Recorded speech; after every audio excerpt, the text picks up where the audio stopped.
keluarga terpandang di daerahnya.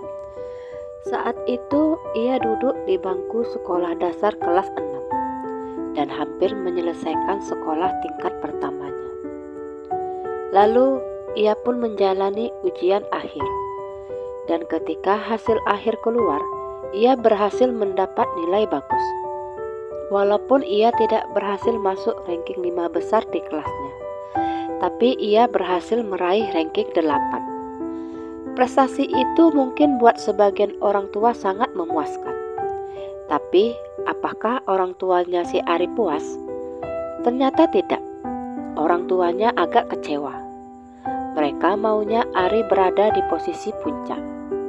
Secara mereka kan berasal dari keluarga terpandang, yang pastinya segala sesuatu di kehidupan mereka akan menjadi sorotan orang-orang sekitarnya.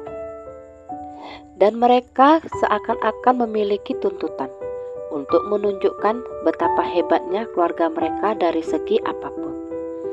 Dan Ari hanya mendapat ranking 8. Kedua orang tua Ari mengungkapkan kekecewaan mereka terhadap Ari. Mereka yakin Ari tidak belajar sungguh-sungguh. Karena itu, mereka menuntut Ari untuk belajar lebih giat lagi ketika SMP. Mendapat omelan dan bukannya pujian, Ari hanya dapat tertunduk lesu. Dalam hati ia bertanya, apa yang salah? Selama ini ia sudah merasa belajar mati-matian. Ia bahkan tidak punya waktu untuk bermain. Tapi teman-teman yang lain jauh lebih pintar darinya. Dilihat dari nilai-nilainya, juga gak jauh beda dengan sang juara kelas. Ketika masuk SMP, Ari pun berusaha lebih keras lagi untuk membahagiakan orang tuanya. Apapun ceritanya, dia ingin jadi juara. Siang malam dia belajar.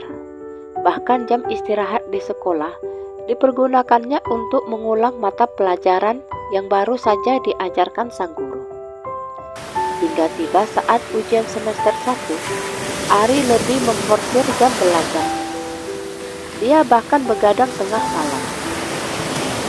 Hal itu terus dilakukannya selama masa ujian. Hingga suatu ketika, si ibu mengetok kamar Ari untuk membangunkan. Sudah saatnya Ari pergi ke sekolah. Diketuk-ketuk, gak ada jawaban. Ini tidak biasa, karena Ari adalah tipe anak yang mudah sekali dibangunkan. Ibunya mencoba mengetuk lagi. Tetap tidak ada jawaban. Ibu pun mencoba membuka pintu, dan ternyata tidak terkunci. Ketika pintu dibuka lebar-lebar, sang ibu terkejut mendapati Ari yang tersungkur di lantai dekat meja belajarnya.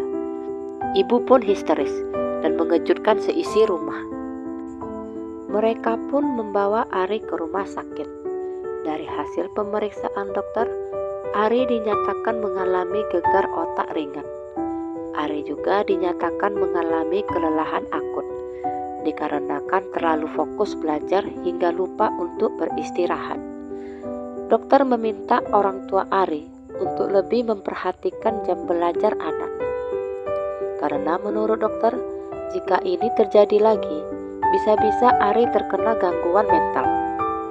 Mendengar penjelasan sang dokter, orang tua Ari hanya bisa nangis dan menyesali diri. Kenapa terlalu menekan anaknya untuk menjadi yang terbaik.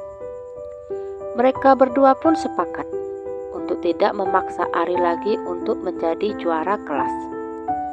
Mendengar cerita Ari ini mengingatkan saya pada teman adik saya yang bernama Ibnu. Menurut adik saya, si Ibnu ini terlalu terobsesi untuk menjadi juara kelas. Bedanya dengan orang tua Ari, orang tua Ibnu sama sekali tidak pernah memaksa anaknya menjadi juara. Ibnunya saja yang memang terobsesi. Hingga suatu ketika, adik saya mendengar kabar kalau si Ibnu masuk ke rumah sakit jiwa. Menjadi juara kelas memang impian semua murid. Dan untuk mewujudkan hal itu, mereka kadang-kadang belajar terlalu keras. Belajar terlalu keras sering dianggap mereka perlu dilakukan untuk mendapatkan nilai tinggi. tapi saat dilakukan terlalu berlebihan, hal itu tanpa mereka sadari bisa membahayakan diri, baik secara fisik maupun mental. Gangguan fisik seperti mudah kelelahan. Sedangkan gangguan mental yang terjadi adalah biasanya anak-anak akan kesulitan dalam menyimpan informasi.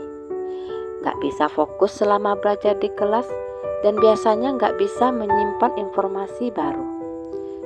Jika hal ini terus-terusan terjadi, maka dapat mempengaruhi nilai dan partisipasi anak di dalam kelas.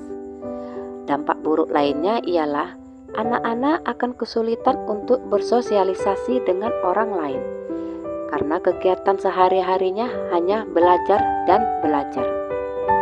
Sekian kisah saya kali ini, sampai jumpa di kisah selanjutnya. Terima kasih sudah mendengarkan kisah saya.